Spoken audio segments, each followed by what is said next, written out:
Welcome to Y News, I am Christopher. On the 21st, Chinese Vice Foreign Minister Sun Weidong summoned Japanese Ambassador to China Hideo Choi to raise serious representations on the G7 Hiroshima summit speculation on China-related issues. Japan, as the host of the G7 Hiroshima summit, has vigorously cooperated with the US on China, adding a lot of political content to both the meeting agenda and the joint statement, exaggerating the so-called economic coercion, targeting China, and mentioning China as many as 20 times in the joint communiqué. If not for the relatively pragmatic stance of Germany and France toward China, the joint statement would have been even more forceful and explicit in its wording.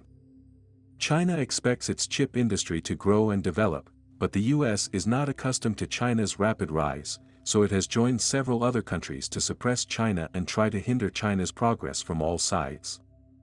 On May 24, Foreign Ministry spokesman Mao Ning hosted a regular press conference. A reporter asked, U.S. Congressman Gallagher said the United States should sanction Chinese chip maker Changxin Storage, in response to China's ban on Micron. What is China's response to this?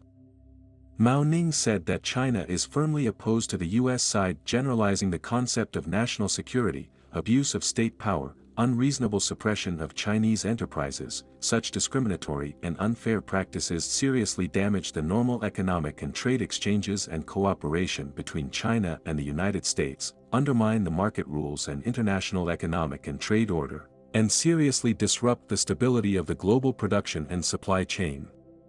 China will continue to take necessary measures to resolutely safeguard the legitimate rights and interests of Chinese enterprises and institutions. With the rapid development of the global economy, the technology industry has become an important part of the global economy. Among them, the chip industry is a key industry in the technology industry, which has promoted the development of the technology revolution due to its wide application in various fields. However, in recent years, revitalizing the real economy and promoting the strategy of manufacturing power, independent R&D has become a major direction of China's science and technology development. As a result, China is experiencing a new wave of independent chip research and development, which has also had an impact on the global chip industry landscape. Recently, the news of the cancellation of 129.1 billion chip orders has also raised concerns about the development of China's chip industry. The United States is the world's largest producer and consumer of chips, and it has a strong competitive advantage in the field of chips. In this case, the United States naturally does not want other countries to share anything with it in this field, especially do not want China to do something in the field of chips. Therefore, naturally, the US side will not give China any conscience. They have imposed several sanctions on China through the chip bill and have imposed restrictions on China to buy chips in overseas technology companies, so that Chinese companies have to consider developing their own chips. According to digital data, China's chip imports in 2022 will be as high as 2.88 trillion yuan, while global chip sales in 2022 will only be 4 trillion yuan, which shows China's huge dependence on overseas chip companies. The US chip bill, on the other hand, makes Chinese companies feel deeply threatened to learn that their demand for chip technology is so great that it makes Chinese companies open a new chapter of independent research and development of chips. Due to technology constraints in the past, Chinese companies had very little incentive to develop chips and relied mainly on imported chips.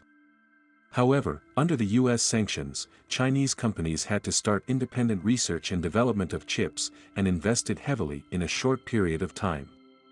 According to textual data, the US chip bill has aroused the enthusiasm and determination of Chinese enterprises to conduct independent research and development, and major companies have started to increase their R&D investment in the chip field to cope with the pressure they face in the trade war.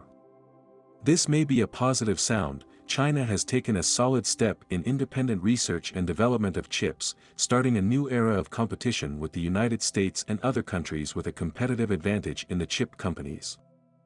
The globalization of the chip industry has led many global companies, especially Chinese companies, to adopt the commissioning of OEMs to reduce production costs and improve efficiency. However, in the context of trade wars, the US has restricted China from buying chips in overseas technology companies, resulting in a significant drop in the volume of chip orders from China. This has had a huge impact on overseas chip foundries and has required them to take steps to cope. According to digital data, China's chip imports fell by 129.1 billion units in the first quarter of 2023, which is a huge number. This has put foundries such as TSMC in the midst of the crisis, with revenues plummeting. SK Hynix's capital expenditure reduction rate reached 80%, while Micron's projected 2023 capital expenditure decline also reached 40%. A comprehensive analysis shows that the wave of China's independent research and development of chips is unstoppable. With strong support from national policies, Chinese companies have increased their investment in R&D chips, and emerging chip companies are slowly leading the future of China's chip industry. But as the trade war continues, the chip industry will inevitably change. Overseas chip foundries may fall into crisis, while at the same time, some other companies may establish more and closer good relations. But no matter what, China's chip industry always has potential and will play an important role in this changing landscape.